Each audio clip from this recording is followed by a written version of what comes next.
to the Two Man Wrestling Podcast it's time for our second guest. We announced it 2 weeks ago. We didn't give you many hints, but here he is, the great Erick Zinck. How are you, my friend? Very good tonight.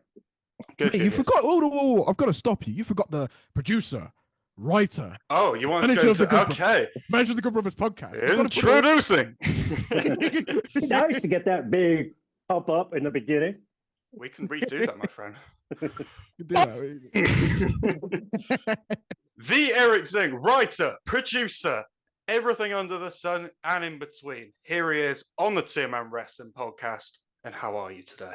Oh, mate, it was a promo. That's good. That's pretty good. Get me in the ring for some promos.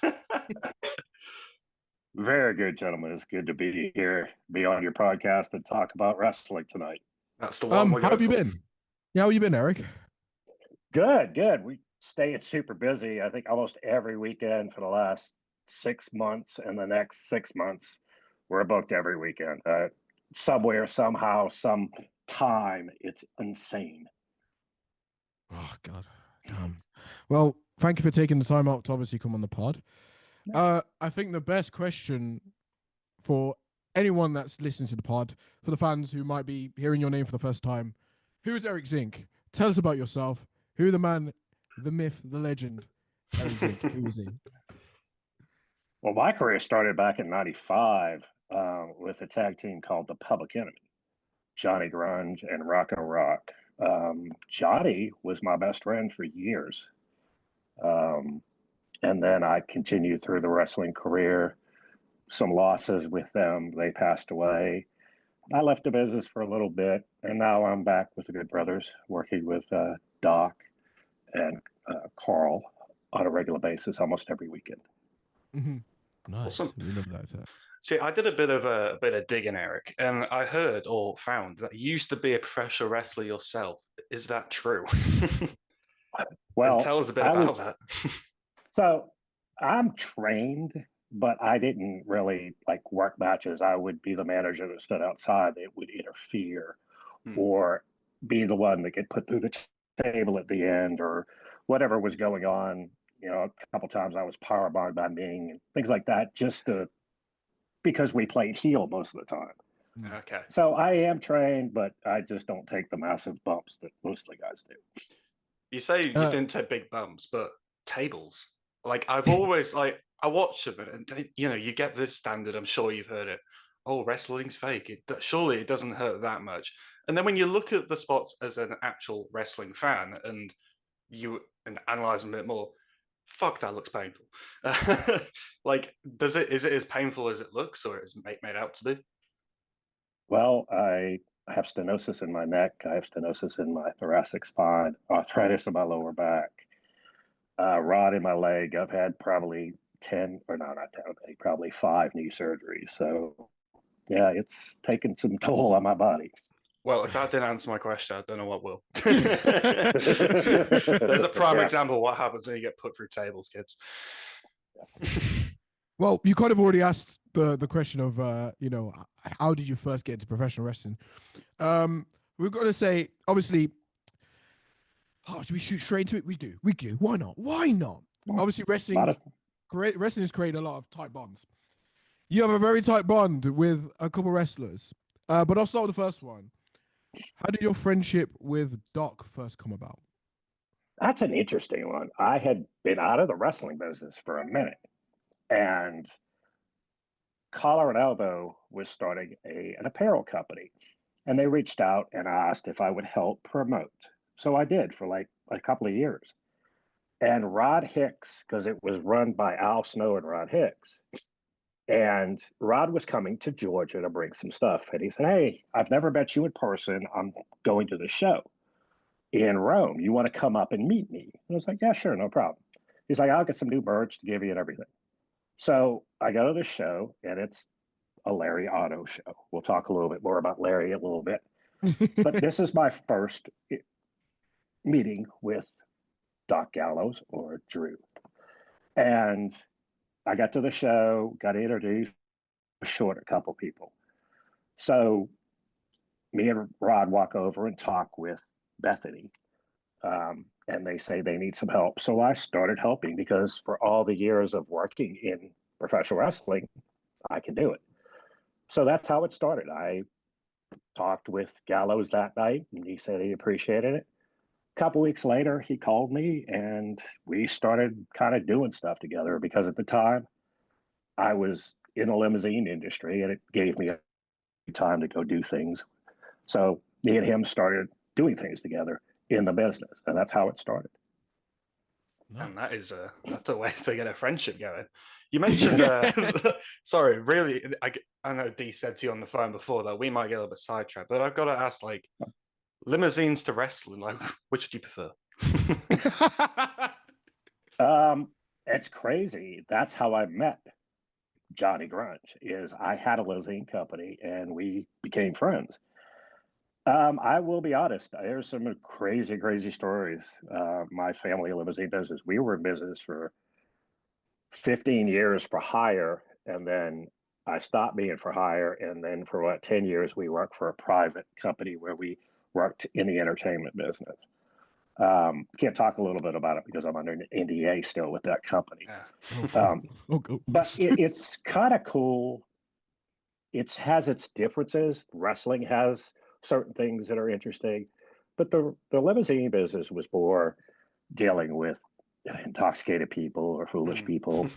So, and besides the limo business, I had a couple of nightclubs, so I dealt with that kind of thing before. Yeah, you're all around that. Yeah, it was an interesting thing before the wrestling, but it was weird. I did the limo business and the wrestling at the same time. So when I started in the limo business, I also started my wrestling career. So they worked together throughout the time. Yeah, very interesting. Wow. Obviously, Dee mentioned you about yours and Doc's friendship, but there's also one other man we should move on to is Karl himself. I keep forgetting the nickname. I've had it in my brain all day. Please remind us of the nickname. Well, you've got Machine Gun, or you've got Bright Lights. Machine Gun was the one, yeah. Yeah, the Machine Gun, Karl Anderson, but the one that a lot of people get weirded because it was in Japan. He used the Bright Lights, and a lot of people were like, "Yeah, I'm like that now." Obviously, I've seen both of them in Bullet Club when they're in New Japan, but like Bright Lights, yeah, why? Well, if you work in Japan in Tokyo Dome, the audience is dark, but in the ring is bright. So he was alluding to working those big arenas. People took it out of context, but that's what he meant. I mean, fair enough. Look, nicknames come from anywhere. Yeah, they do. But how did the obviously you told us how the Bright Lights came about, but Machine Gun, how did that come about? That story I've never actually asked, Karl. The real story. There's a question for you to find out. That's a question I need to ask next time we're together. That's class. For anyone, how did your friendship, I guess, start with Karl? Was it completely separate to Doc? No, it wasn't. It actually came through Doc. Doc was, we did a lot of stuff by ourselves. And then when I started going and doing different things, Doc has a certain way of doing things. And, Karl has a certain way of doing things. It's a unique brotherhood between the two of them. Yeah, I mean, it really is. And when I met Karl for the first couple of times, it was like I had known him for years because he was so close with Doc. And I was so easily accepted by him because Doc had vouched or said, hey, he's always or he's done that. It was just continued on like it was just the same friendship. So, yeah, they're very easy. If you're in their inner circle, you're affected, and they really care about the people that help them. I was going to say, I watched the your social media manager Jennifer told me to take a watch of the podcast the other week, and God, there must have been about 12 people on that. But like it was a really enjoyable watch, and I could just tell from like the conversations and and just the banter they were all having. I was like, this is a tight knit circle, but like they're good to see. Like you'd like to see those, don't you? Well, I mean, just like if you watch that podcast, we brought people in like that were either in our Patreon account or like we brought Ziggy Dice in, which from slap fights, Ziggy and Stunt Marshall are really, they're like roommates, best friends. So it's unique to have these people part of the universe because it's different, but it's kind of the same thing, actually. Like Power Slap, they're asking a lot of wrestlers to step up. Most of us are like, I'll pass, but you've got to give credit to the guys that stand there and take it. He can't actually work anything right now because he has several breaks in his face. So he is not going to be able to do any wrestling for 6 months. No, I'm not surprised. But, like that shit looks painful. Like, I mean, respect to everybody who does it, but like, oh yeah, I ain't stepping in there. Like, not a chance to get slapped straight in the face and just take it. No. I asked Ziggy, I said, how do you just take it? He's like, well, I stood there the first time and I took that shot. And he says, as soon as he hit the guy hit me, he's like, oh, I'm going to kill him. He's like, I'm swinging for the fences. And they just chopped at each other. And it's crazy. I saw him, he came over to Gallows last week and we were talking and he has like a hole in his face. And it's like weird, but that's kind of the group of people that are around. I mean, they're very loyal. They're very trustworthy. They do a lot of stuff. We watch each other's backs. I mean, it really is. I enjoy the people that are around. That's amazing, man. It's always good to surround yourself with good people to work with, such as the wonderful Dejon Blake here. Thank you. So, Eric, out of all the companies and promotions you've worked for, which has been your favorite and why? Is there longer than a 5-minute question? Like 5 minute answer? No, it's one of those things that I'm going to have to always fall back to WCW. That's where I started. That's kind of where all my friendships started. And it's just not Public Enemy. I was very close with Buff Bagwell, Lex Luger, a lot of these guys in Atlanta. We did a lot of stuff together. We would do PR things together because Atlanta was base. I really enjoyed. I learned a lot. I got a lot of experience from, like, me and Johnny on payday would drive up to Atlanta and go to the power plant. And that's how I learned to wrestle. I would get in, didn't have to go through all that craziness, but I would get in, JD would be training or DDP would be, somebody would be doing, and we'd get in the ring and just, Johnny would teach me. So I learned a lot at WCW. And then when we went on the independents, there were a couple companies that really we liked. And there was a company out of Chicago that always brought us in called Intergalactic Championship Wrestling. A guy named Dice Man Ronnie Vegas, really cool guy. I talk to him about every 6 months, still to this day.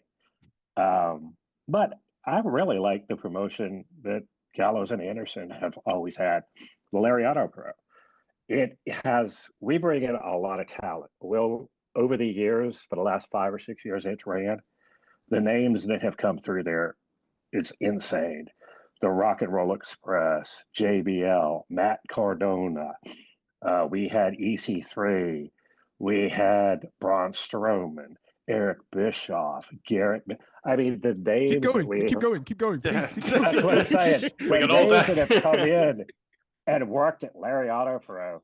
That's why I like about it, because you got all these big names we bring in, but it's a small community, about 5 to 1,000 people will show up, and they love it. It's a great crowd. We've worked some other shows, like we worked at the UA last month, which will come on in January. It was a lot of fun working with them. It was done at the Center Stage here in Atlanta, the old venue that WCW used, AEW has used, everybody's used. So, and then we also, with Larry, have partnered with QT Marshall, who does a lot with AEW. So his One Fall promotion is running a lot of stuff here in Atlanta, and we work with them too. Wow, that's incredible stuff.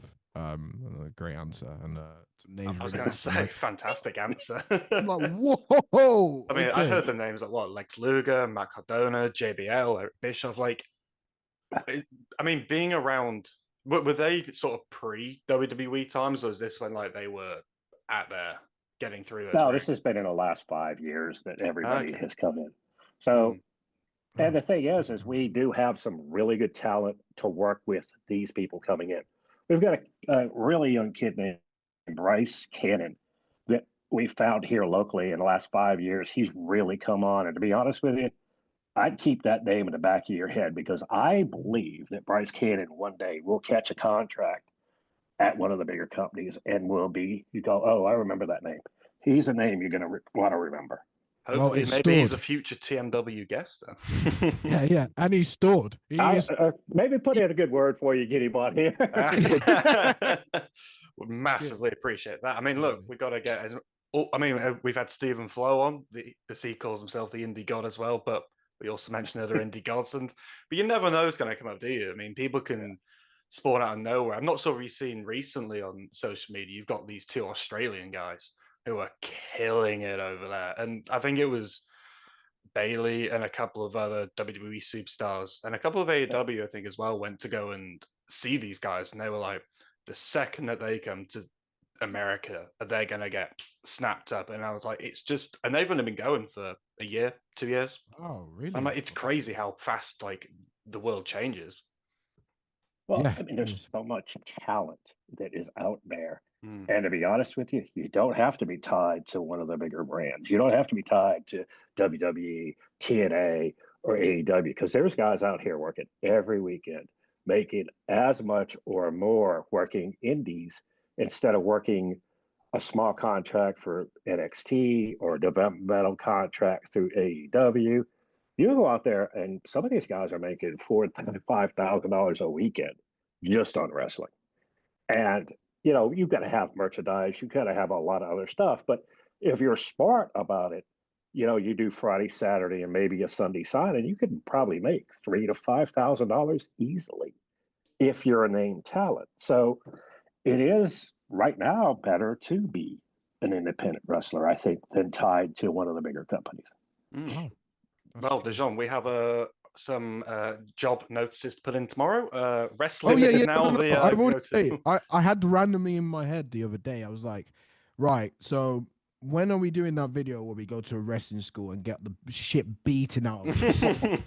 Well, we're meant to be going to AEW in December, so the one in Manchester, yeah. Well, exactly. I will be honest with you. I've got a couple friends that have come through the UK programs. Stephen Regal and David Taylor, and it's a strong style through the schools, just like in Japan. So be prepared. Oh, pray for my chest. Pray for my chest. Yeah, those chops are not fake. The next time I see you, we're gonna go chop for chop and see what it really takes. Well, Ric Flair style, yeah, let's go for it. That's what I was about to say. I've been backstage and trade shops with Flair and Benoit and a few other guys, and trust me, I've left there with blood. So they don't pull them, not when they're chopping them. So after that little break, our next question is staying on the topic of Doc and Karl, and you mentioned many other wrestlers over the past few minutes of this podcast. Aside from those two, who would you say is like your favorite wrestler you've ever worked with? You know, it's kind of hard to say because a lot of these guys become friends. A lot of stuff I did with, it's kind of unique. Like me and Johnny, when we left WCW, we had a bunch of guys that hung out with us, did stuff with us, and we really liked working with them. But when me and Johnny left, they ended up being close to Gallows. And it's crazy. There's like 6 guys that I work with Gallows. It's just this brotherhood you get and this tight bond you get. I would say, I think everybody has a unique way. I mean, Johnny and Rocco were easy to do. They didn't have to do a lot of retakes. We would sit in one shot or maybe a second shot if we didn't like it. And that's what I liked about, because even though I worked in front of the camera, I did a lot of the production side, like the back of the house stuff and setting things up and shooting stuff and look at things. So to be honest with you, everybody has their own version or guys they work with. I mean, I've got some guys like today that I don't like, but Gallows and Anderson are really close with them. It's your experience. I mean, you guys might have met somebody and had an amazing experience, but I might say, oh, well, the experience I had with that wrestler, I didn't like, or it wasn't good. But that doesn't mean it was a good, bad, or indifferent. It's just one of those things. I agree with that. 100%. We've also done a little deep dive again, Eric. Okay. So we haven't run a full background check and everything, but you know, we haven't done a full background check. We're not the fucking FBI, but we have done some little deep diving. And we saw that you've got a wrestling figure collection. Well, that's funny. I don't. About 2 weeks ago, and I brought it. I've got it sitting here. That's the one I saw. That's it. So the company that made these went to a couple family members and produced them. I really didn't know anything about them, and that's the weird thing. And I knew they were out there, and I really wasn't pressing them. But Gallows went over. He was in the UK a couple weeks ago, and one of the guys had it. It was like, "Hey, listen, can I get that? You know, Easy." So he brought it back from the UK to me and gave it as "Hey, I picked this up." So that's kind of how it is. It's just he gave it to me because of my time with Public Enemy, because me and Johnny were so close. So that's actually the only figures I have. The crazy thing is, you go into Gallows and Anderson's houses, they have all their figures. They'll have like 8 or 10 from, TNA or New Japan or WWE. So it's really funny that certain guys have certain figures. And then really close to both.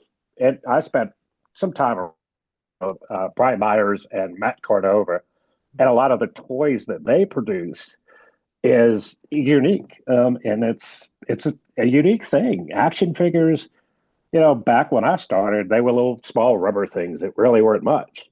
And got to figure that was a big thing. And nowadays, these figures are selling for $100, $200 a piece.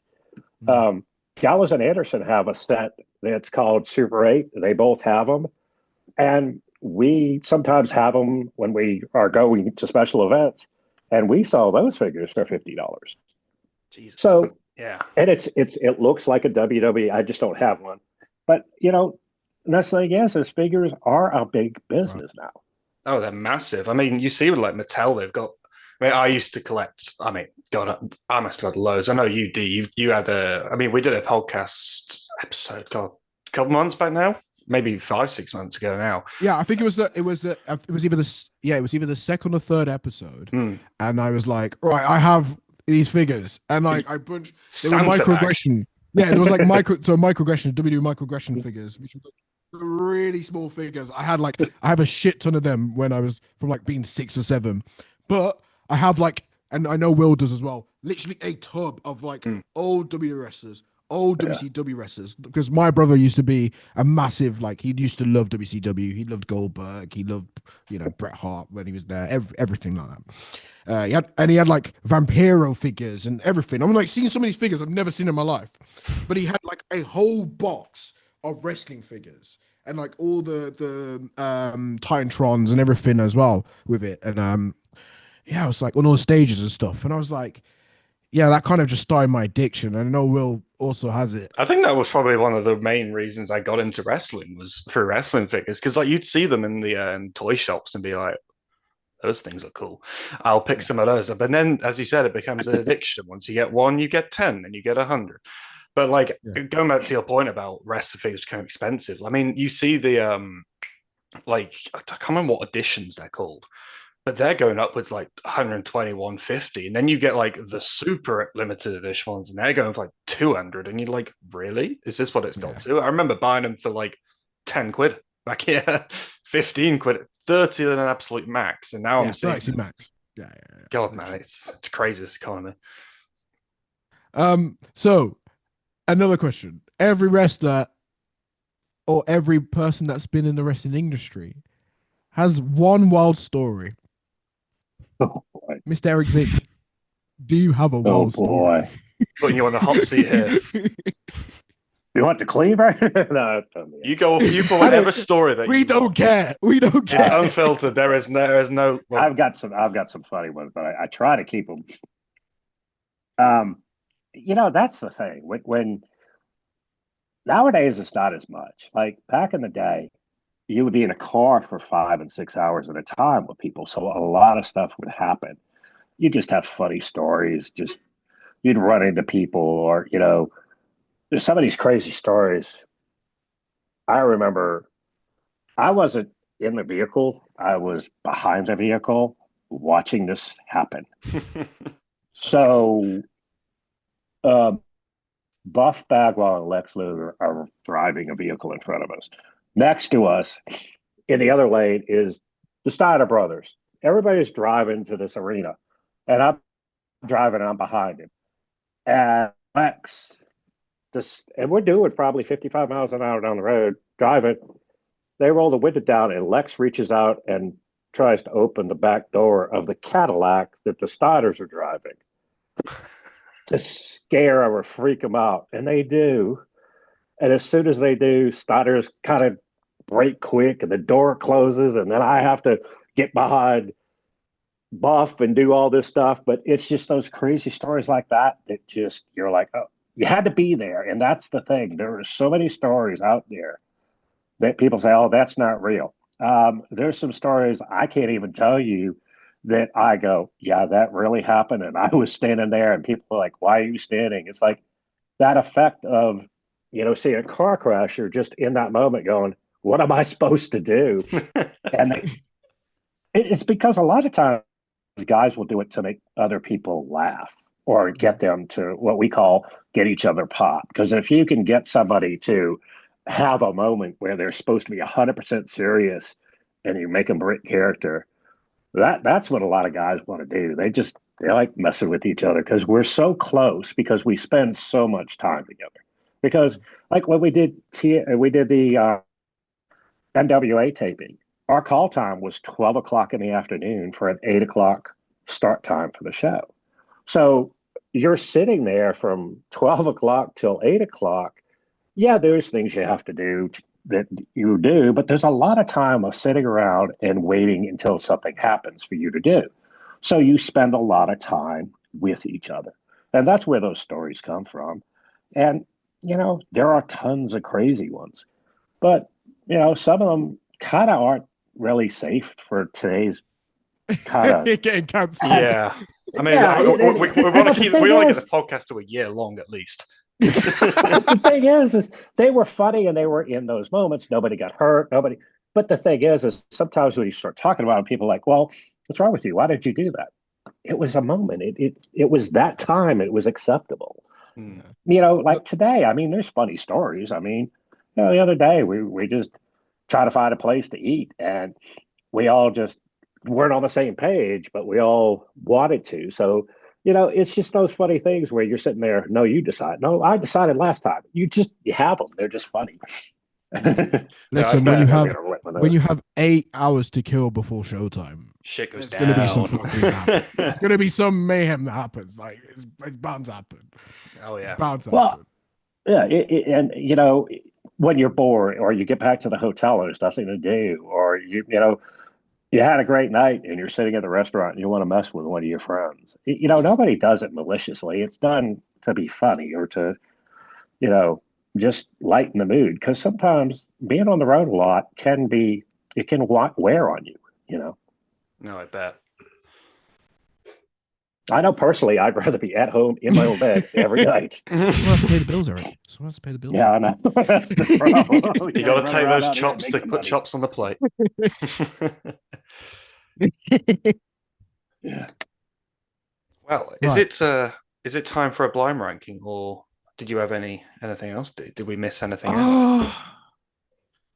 I don't know if I do. Do I have another question for Eric? Oh, actually, I've got one. Go for it, mate. So, seeing as you've been in the business for many, many, many years, older than us, by the way. Can we just? Yeah. Not trying to make people feel older, Dejon. Come on. Fine, he's 25. It's calm. He's chilling, man. 25. I was born in 1969, guys. It's been a minute. Not a day over 20. Not a day over 20 minutes. No. So if you could pick one match, either that is your favorite, well, there can be multiple different reasons, but if you could pick one match that has been your personal favorite, you've seen in person, you might have had something to do with the match, what would that be and why? I think it has to be the Public Enemy match of Johnny and Rocco against Mick and Cactus in ECW with the chairs, where the fans threw the chairs into the ring. Yes, That has to be. yes. Were you there? I know it just for that. Yes. Just for that. Literally just for that. That is cool. And Johnny and Rocco, first chair came in, just pulled the chair, covered the head, and the rest just kept coming and coming. And after the match, 2 days later, Johnny, from his head to his ankles, had black and blue marks all over him because they finally got on the mic and streamed, "Stop throwing the chairs," because they were bouncing into the ring and then bouncing out. So they finally got him to stop. The other one I really liked, and I didn't have anything to do with it, was the time that WCW decided belts on Johnny and Rocco in Huntsville, Alabama, and made them the tag champs for that time period in WCW. And I think currently my favorite match has to be the one I worked with the Good Brothers in Dublin, Georgia. And it's kind of new school, old school. It was one of the last matches the Rock and Roll Express had, and they worked the Good Brothers in Dublin. The building was sold out. We had 1,200 people in this building, and they loved every second of it. So, yeah, there are great matches, but they all have different times and places in my history. But, yeah, it's just having those moments. And there are times when I was with Public Enemy walking into where there's 20,000 people. You cannot replicate that feeling. That feeling of those fans loving or hating you. And the goosebumps, everybody, The Rock shows that on TV about the goosebumps. Oh, it's true. It happens. No, That's I'm not the feeling. surprised. I mean, walking into an arena of 20K people, I mean, all we know is we've been sat there, never mind being in the middle of it. Like, I mean, you hear wrestlers all the time talking about there's just nothing like it. There was nothing that you can do unless you're actually there in that position that will ever describe the feeling and the emotions that you go through at that point. I mean, it's just a unique experience. And I mean, what I think is, I got to be honest on this one. Wrestling as a wrestler, I enjoy.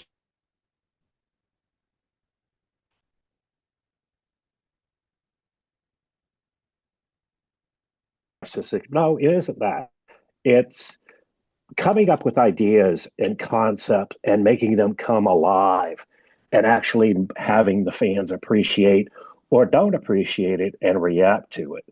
That's what I like about this business, is creating experiences and creating that connection with the fans, not just the wrestling, but all of everything that goes along with it.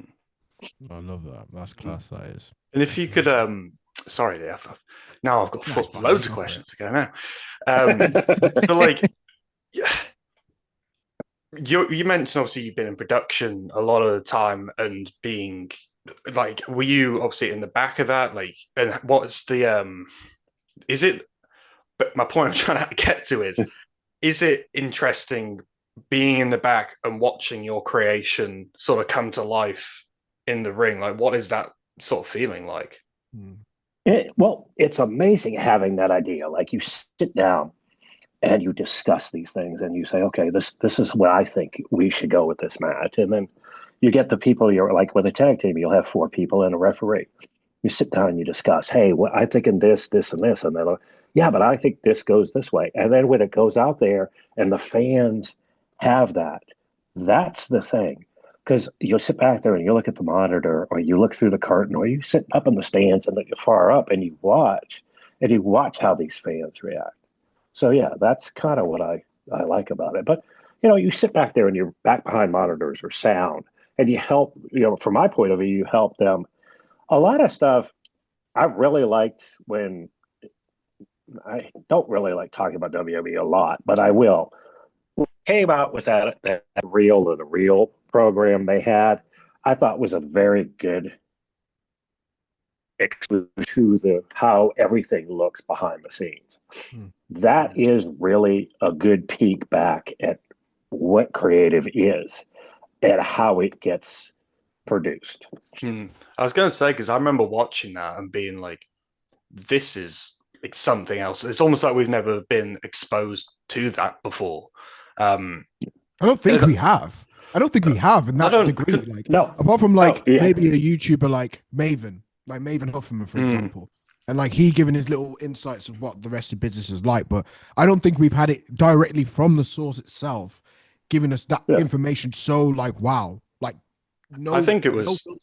I think it was a really I think it was brilliant for the industry in that sense, because I mean, you see on Twitter and you get a lot. They got a lot of backlash for it, being like, "This has killed wrestling," and I'm like, I don't think it is, because in my opinion, was killed ages ago. Come on, me and you spoke about it literally. That's the thing. Like, one of the things I was part of kayfabe. I was brought into this business, like they say, the right way.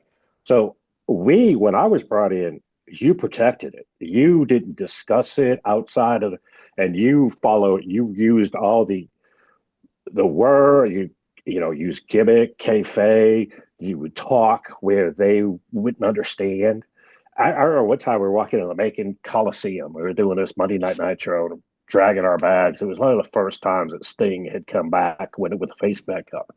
I listened to this fan and this other fan, man, I'll bet you my car title that Sting's going to win tonight, knowing and seeing the production stuff earlier in the day that Sting was losing. And you're like, hey, let's go over and bet him his stuff. We already know the end. But see, the thing is we kept that so secret for such a long time. And I think a lot of us got upset when it got exposed. I did. But then, I got mad when they did it with Magic, when they exposed Magic. I'm like, I didn't really want to know how the trick. I liked it, and I wanted to think about how it happened. The same with wrestling. You watch it, and you're like, when we started telling you, oh, it's fixed, it's this, and it's more entertainment than it is anything else. And that's the thing. I mean, everybody talks about the Carney way. It came from the carnival. So it is what it is. I mean, it's now entertainment fully. Yeah.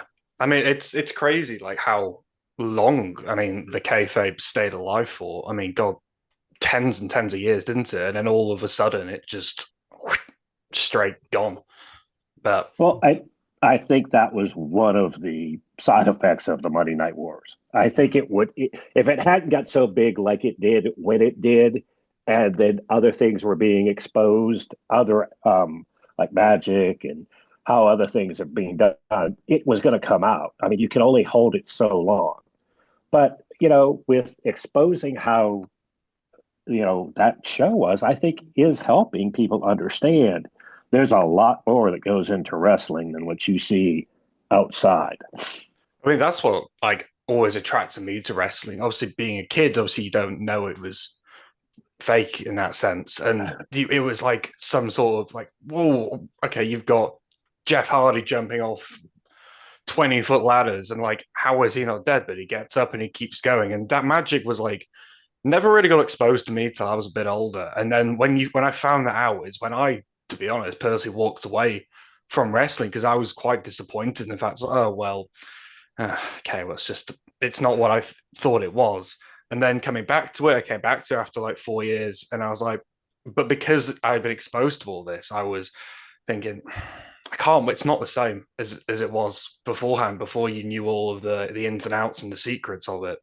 And then I think getting a bit older and appreciating the product as itself and what it's meant to be. And I think that's where my love for it more came back, as I personally, and I think you get the diehard wrestling fans, they try and ignore it almost now. And I'm aware it's, the secret's been exposed, but deep down, if you ignore it, it's still, to me, it's the same product. And that's sort of what I think my way of thinking about it works quite well in that sense. I also think it comes to another thing of appreciating that it's an art form. Like wrestling is an art form. There's nothing kind of like wrestling in terms of being able to captivate millions of people around the world in basically there it goes. incredible wrestlers. So you don't get that. People that put themselves through pain day in and day out to just basically perform for people. It's incredible. And I generally don't see anything like it, and there never will be anything like it. pretty much for the rest of my lifetime. I think for sure. Yeah. Well, I think it could be a good time to move on to our little game, the old blind ranking. Are you two ready? Are you ready? Yeah. Do I need to put a 1 to 10, my friend? Let's do it. Let's put a 1 to 10 in there. 1 to 10. Yeah, I've got 15 names jotted them down. So and there's only going to be 10, so I'm going to be pulling them out whatever I fancy. So get ready. Oh my god, I don't know, mate. You just like gotta put it out whenever. Me and Eric are just gonna have to guess. But that is the point of the blind ranking. I'm sorry to yeah, well, yeah, we ain't got choice. The blind ranking ain't got choice. Yeah. Thanks. Yeah, you're going to do what I say, and you're going to listen. Right, so we'll go with number 1. Oh, well, tag team number 1. Yes, this doesn't have to go number 1. Do we need to briefly explain it to Eric? We'll explain for Eric and we'll explain for viewers. So essentially, I'll give you the theme. The theme is going to be, and we're going to keep on theme here, is the greatest tag teams of all time. Or yeah, that's a given. The greatest that's tag a given. teams. That was a given. I was going to say. We knew. Guys, come on. It's so it's not it's not subjective. Completely your opinion, and your opinion goes. If anybody's got a problem back home, bring it up with me. I'll challenge you to a ladder match. Let's have that. Essentially, we're going to rank in whatever order. Once you've said them in that spot, they get locked in there, and there is no changing. So, if everybody understands, let's get into it. Yes. Eric, I will let you have the first pick, my friend. All right. So the first person, or team, sorry, should we say? We're going to start with the Legion of Doom. Ooh. Road Warriors. Many, many times working with them. And Public Enemy. A lot. I'd put them at probably 4. And Dejon, what are we going with? I'm happy with. We're going to be doing what we did. Oh, you're not doing this again, are you? You're not just going to copy whatever they say. Take my answers and play safe.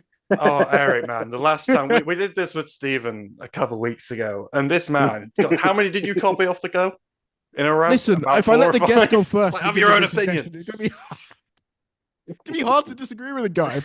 He knows more than I do. It is, because I don't know what you're going to come with to the other 3. That is a point. Pocket it. Great. Yeah. If I'm going to be honest, I think I'm going to play it safe and go 5. Okay. Are you writing yours down, by the way? Because I'll write. Yeah. I'm going to. I'm writing double check. All right. The next one we're gonna stick back in the day, and we're gonna go with the Hart Foundation. Bret Hart and Jim Neidhart.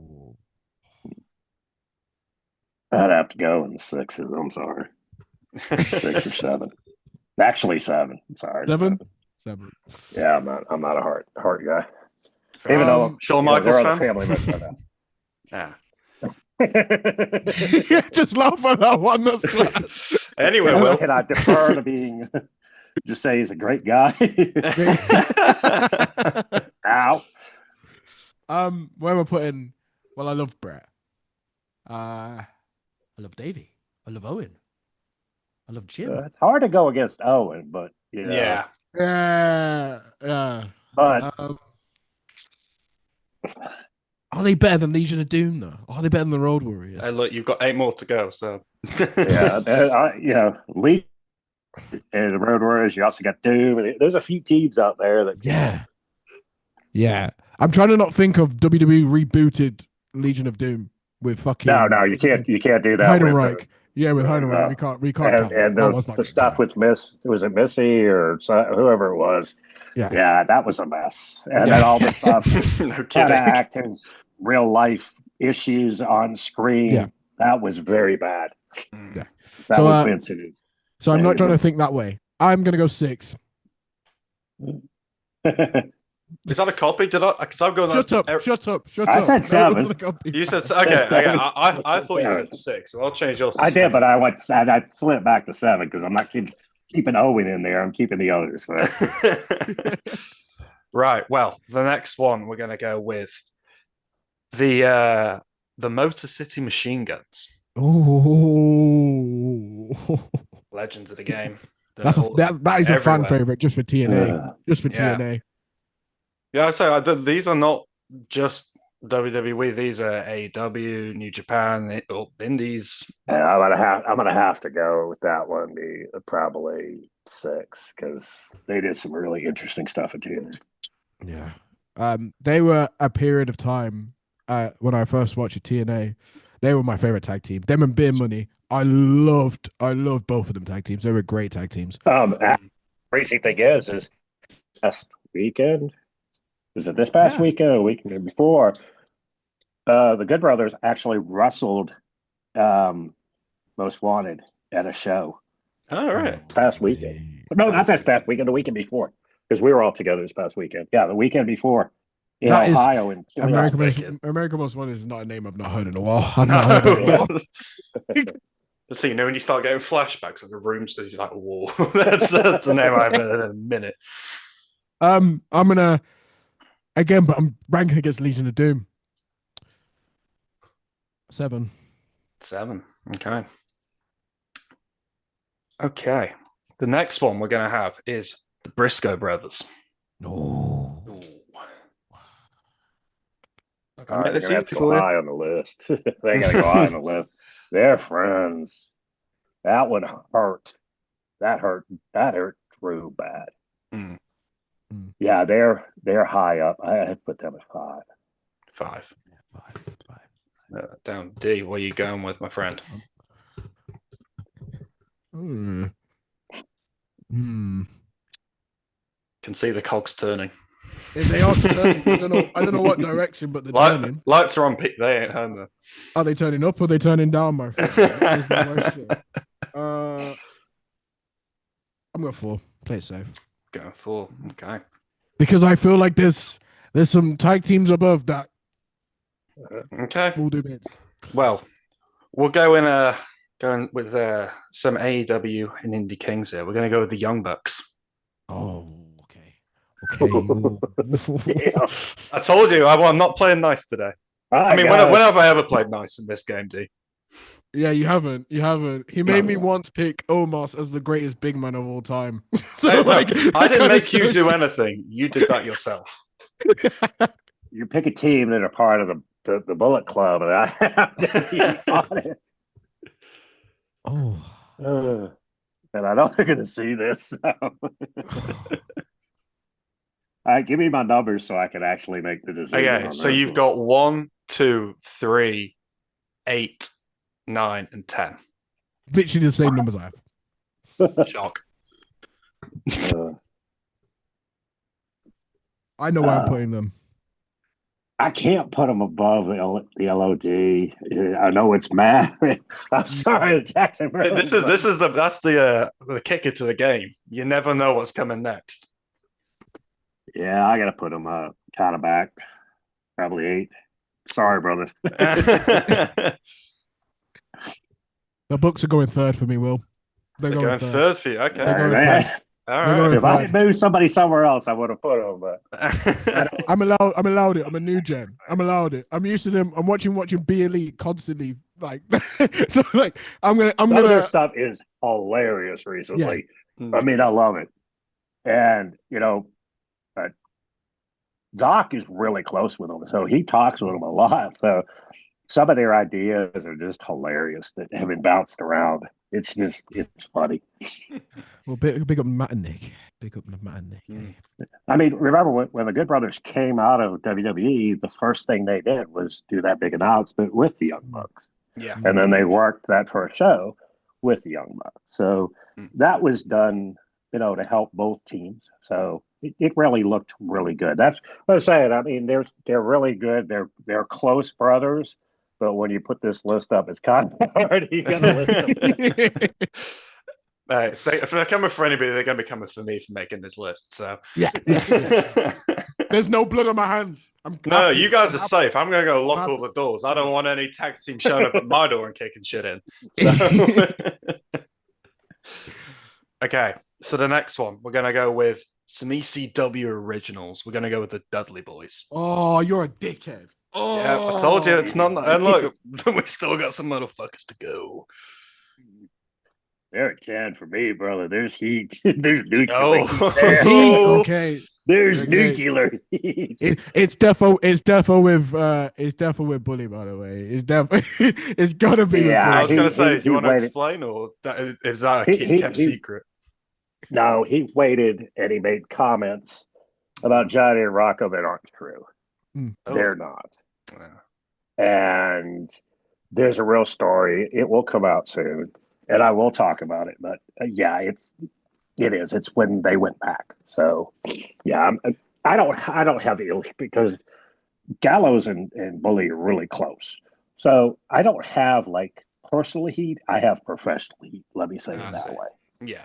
Good answer. Bubba man. Put him through a table. And I don't think either one of us want to go through a table anymore. I was going to say, especially not you. I ain't going Me for my or first I one don't think anytime. Bully does either. Right. Where are you putting him? For me, I know he has heat on them, but for me, they're one of the greatest tag teams of all time. They're not better than one. There's two tag teams that could compete on that, but they're one of the greatest tag teams of all time. They're going second. Get a second. Okay.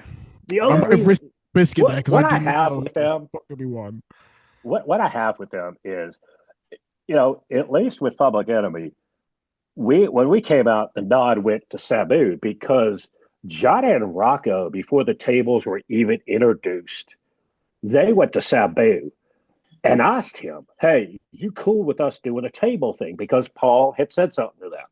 So Public Enemy paid the respects to Sabu. But Bully and Bubba never acknowledged Public Enemy. They have never done that. Oh. And they took the Public Enemy gimmick and ran with it and never showed respect. That's where I have my issue. I understand because, that. Yeah. Back then it was paid respect, the whole business is, but still, that's kind of the brotherhood. If you want to use somebody's move, you go, "Hey, you mind if I do a little different on it?" Yeah, no problem. But usually people do that, and sometimes that wasn't happening back then. There's been numerous times where wrestlers are using other people's moves, and it is what you're saying, Eric. It's you could have just asked first, one, Yep. and two, it's another thing of being like, sometimes you shouldn't ask. Sometimes you don't ask. It sounds like that scenario was a question that you don't ask. You don't ask. You don't do. But where are you putting him? Where are you putting them? He's put him 10th. Me? You put him 10. I put him at 10. Enough. I put him at 10 because of the heat. Yeah, Not because of, we understand. they have done some. I don't take away from what they've done. They are an amazing tag team. They have done some good stuff. I just think that some respect paid back, and they never have. And I don't know what the problem is. Johnny and Rocco were never disrespectful to them ever. They never did any. That's what bothered me the most of it is I knew Johnny and Rocco better than anybody, I think. And if the shoe was on the other foot, Johnny and Rocco would have never attempted or thought to do that. They would have done it the other way. That's an interesting story. So we're back. And we'll carry on. We've got 4 more to go. Eric, you've got 1, 2, 3, and 9. Dejon, what have you got left? I have 1, 8, 9, and 10. So I'm hoping for some stinkers now. Well, I'm going to apologize to you now, and please don't come to my house. Okay, so the next one is going to be the Hardy Boys. Oh, you're a prick. Yeah, I know. Hey, I'll tell you something. We had our last Larry show. We actually had Matt. He came out and did a meet and greet. He was our big thing at Larry last time. So yeah, he's great. He's a great guy to work with. I've heard he's a really nice guy. Yeah. I could see he's a nice guy. Well, yeah. Both him and Jeff are. For reference, Jeff Hardy's my favorite wrestler of all time. So, which is surprising because a lot of people would like say John Cena or Hogan or like obviously the big name Stone Cold, Rock, or whatever it is. But for Jeff Hardy, for me, when I was younger, he epitomized a wrestler that was just for the fans. He was put his body through pain. Just Bigger than Obama. Yeah, bigger than Obama in 2008. I love Jeff. I'm gonna. Eric, is it alright if I give my answer first? Go ahead. I'm gonna have to put them number one. Shock. 4 decades. I knew that was coming. Did I even need to ask you? I got to be honest with you. I'll put them at 3. I mean, they're a solid team. They've reinvented themselves and kept themselves more relevant than I think any team, because they've worked WWE, TNA, AEW, and they seem to reinvent themselves. And I'll be honest with you, Drew and Chad, that WrestleMania moment that happened, they loved it. They absolutely. That was a moment for them. And that's the thing. The Hardys have to be high on anybody's list just for the things that they've done. Agreed. Love them or hate them, they've got to go high up. It's been 4 decades of wrestling. Like, it's crazy. Like, it's amazing. Like, it's genuinely crazy. Since the age of 16. Like, so one thing I love about them recently is, I know there was loads of rumors about after their match with the Dudley Boys and people about retirement possibly, and they came out and they were like, no, we're here for a long time and we're gonna keep going. There's no sign of us slowing down. Like, first of all, how? Because the stuff you've put yourselves through. 2, they are kicking on a bit now in terms of the wrestling age, but like, there's no sign of stopping anytime soon. So I mean, kudos. I'll tell you how cool of a guy he was. When we brought him to, he drove from North Carolina. He didn't ask for a plane ticket. He drove, came in, worked the show, did everything, was offered a hotel by us. He's like, no, there's somebody in Atlanta I'm working a show there. They get me a hotel. He came in and he was amazing. We had a meet and greet. The fans loved him. He is such a easy guy to work with. It's unreal. I mean, it just is. That's awesome. That's amazing. It's really amazing. It's nice to hear that as a little fun boy. It's like it's incredible stuff. Well, hopefully you get to meet your heroes one day, my friend. But I will say something. They always say never meet your heroes. Well, I was just going to say never meet your heroes. Maybe this time, maybe it might work out for you, Dejon. Right, the next one. Well, I know one tag team that you've not said yet, and I'm gonna have to put them low, and it is gonna piss me off. What do you think that is? What do you think that is? It has a certain association with a certain person that's on this podcast today. Do they? Oh, you're come on. We're going to have to go. That's why there's still 1 and 2, because I can't be disrespectful. Yeah, see, Eric's kept it good here. You've, Oh, I say, Eric, you still got 9. 9 still available.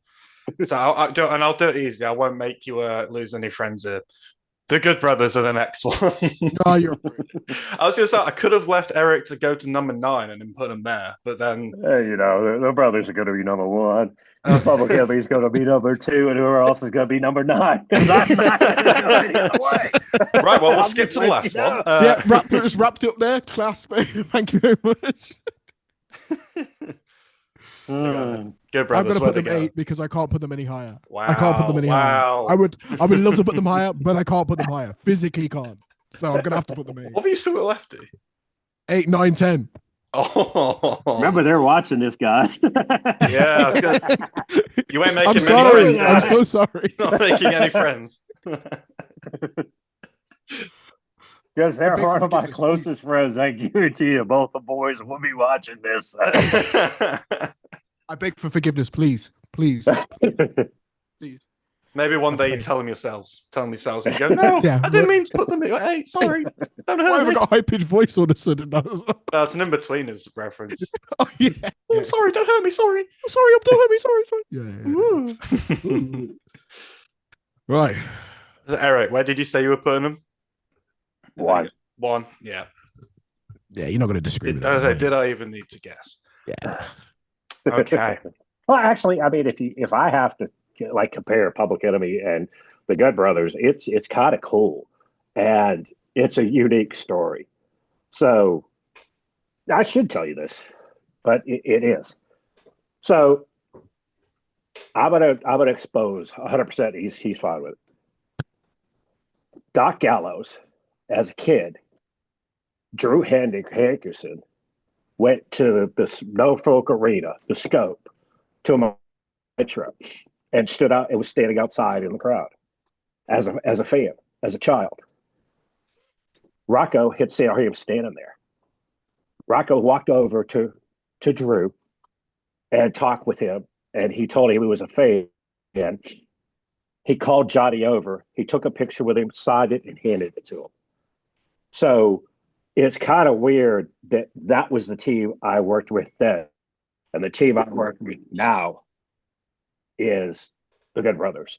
And there's a big connection between Public Enemy and Good Brothers in that incredible aspect. It's a nice story. Very nice story. That sounds like a very full circle moment, that. Yeah. It is. Oh. Okay. Well, we're going to go with them next. Public Enemy, where are they going? Number 2, brother.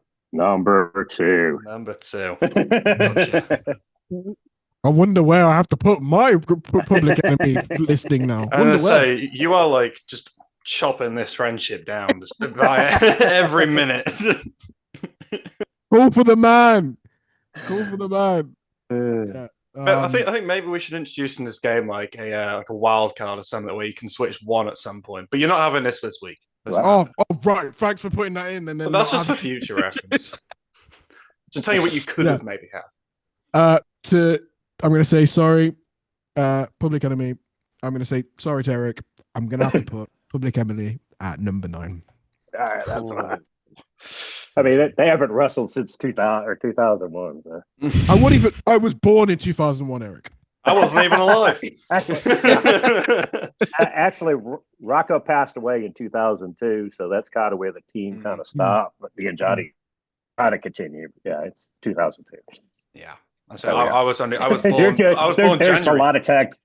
I mean, we could sit here and talk about a lot of tag teams. I mean, there are some that they're copies of Public Enemy, but you know, the flattery is, I take it as, a positive thing. If you want to repeat things, I mean, if you look at some of the stuff, a lot of the taglines that Johnny and Rocco that we came up with, it was hilarious when Doc and Karl are working at TNA, and Eric Young has this group called Violent by Design. Well, Violent by Design was one of Public Enemy's original taglines that we would put on the bottom of the jerseys. So it's just kind of unique how this business has changed those things and made things popular again. It must be cool to see like the legacy being carried through, though, even to this day. Yes, it is. It's amazing to have that stuff happen. That's excellent. To D, where you said you put him low, didn't you? Sure. I had to put him at 9. I'll put him at 9. All right, and the last one is some high flyers here. We're gonna go with the Lucha Bros. And I'm happy. Yeah, they can go. We got to put a new one in there for the new fans as well, don't we? Who do I have left? I couldn't even tell you who they are. I know they're out there. I haven't paid attention there. Look, well, there we go. We have 15, so we can always switch them. Whoa! We can't do that now. What? No. Well, you can shut up. You don't get choices on this, my friend. Yes, you do.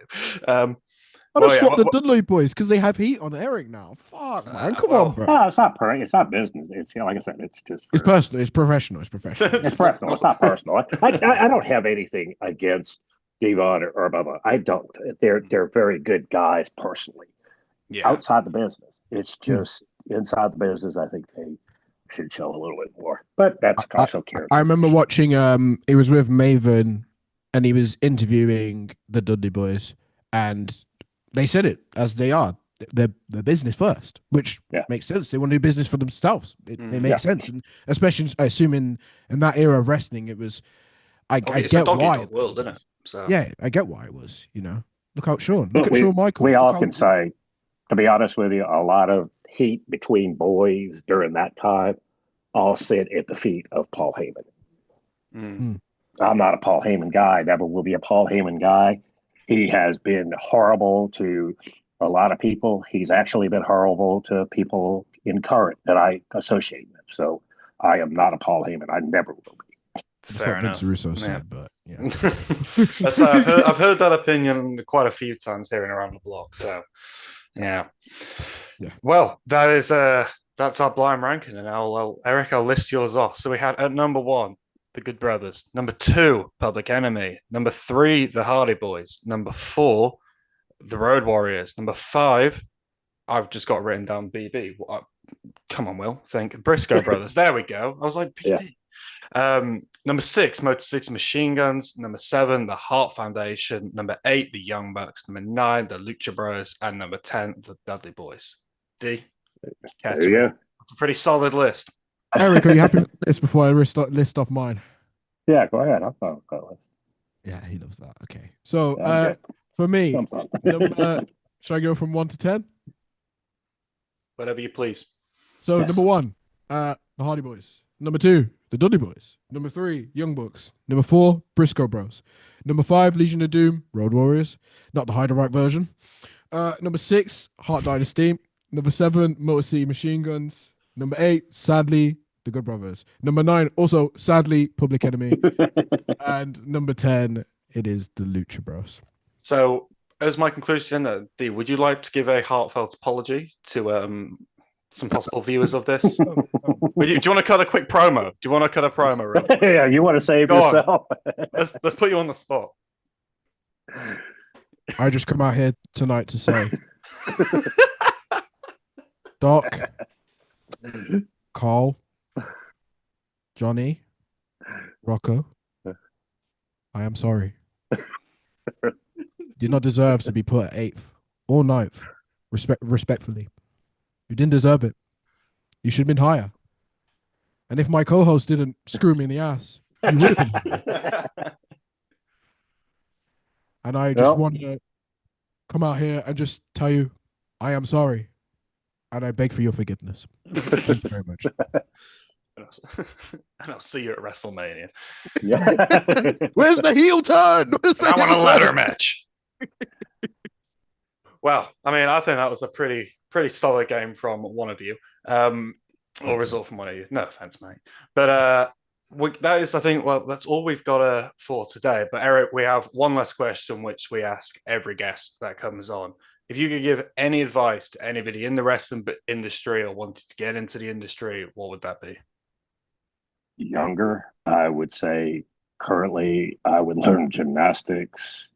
I would learn karate. I would learn everything that you don't think you need that you're going to need. It's tough. I think it's easier to get into the NFL, NBA, baseball, any other sport than it is to get a major contract with the WWE or AEW or TNA. It's very hard. This business is difficult. You're going to sacrifice. You're going to eat ramen noodles and canned tuna and drink water a lot if you're a hardcore guy. But when you catch, if you've got it, it's amazing. It's just, you got to stick with it. That's one of the things that a couple people keep saying, and I got to agree with them. When you keep hearing no, no, no, you've got to keep going until you hit yes.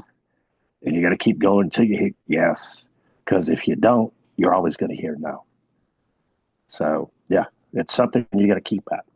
Inspirational words. Very well spoken. Fantastic from the easy. And I think, do you want to close that out, D? Do you want to do the honors? Well, I would love to.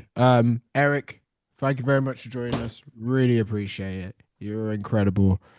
And yeah, hopefully we can get you back on. It'd be great if we can get you back on. I mean, I've got some stuff coming up that probably will need to be redirected. Some things that we're working on. It's a bigger project. So, yeah, I'll probably come back. Can I list what we got coming up? And of course you can. I was just about to say, did you want to shout out any things before we jump on? I mean, we've got a lot going on. I mean, we stay busy every week, but I don't know when you guys are going to edit and put out, but usually every Wednesday night you can catch the Good Brothers live on their YouTube channel on Talking Chop.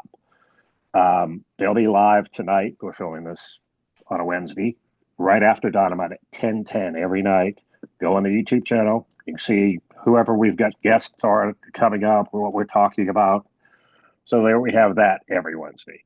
And then we have the Patreon. is Patreon at Talking Shop, where people can interact with all of us. We are in the chat. We post things in there. You can ask questions.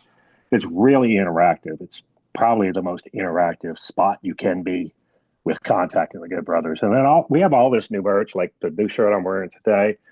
We have through the Good Brothers at dashery.com. There's hats, hoodies, cups. There's all kinds of things on the Dashery app. And then we've also got Larry Auto Pro, which is on every other Saturday on Triller. And that's the show we have every other week. It's great. And then also, I hate to look at my notes, but the next couple of weeks we have a lot going on in Charleston with MLW and Danny McBride and Dago Tequila. That's a big thing that's happening in Charlotte. Not this weekend, but the next weekend. And then the Good Brothers will be at WrestleCade the whole weekend, Thanksgiving weekend. Friday night, we'll be wrestling for Fourth Rope. Saturday night, they'll be wrestling the AEW tag teams. And then Sunday, we'll be at WrestleCade at the table. We'll be at the table all weekend. But it's going to be a busy weekend at WrestleCade for the Good Brothers. Some interesting matches going to happen. And at that, the Hardy Boys will be wrestling. Enzo will be wrestling with the Fourth Rope group. So it will be a very interesting weekend. Well, we'd love to hear that. And please keep up with all of Erick's social media, Erick Zinck at Instagram. I believe there is other platforms, but we know you from We'll tag them all. They'll be all of our comments as well. I'm actually my pages cover a lot of what they're doing.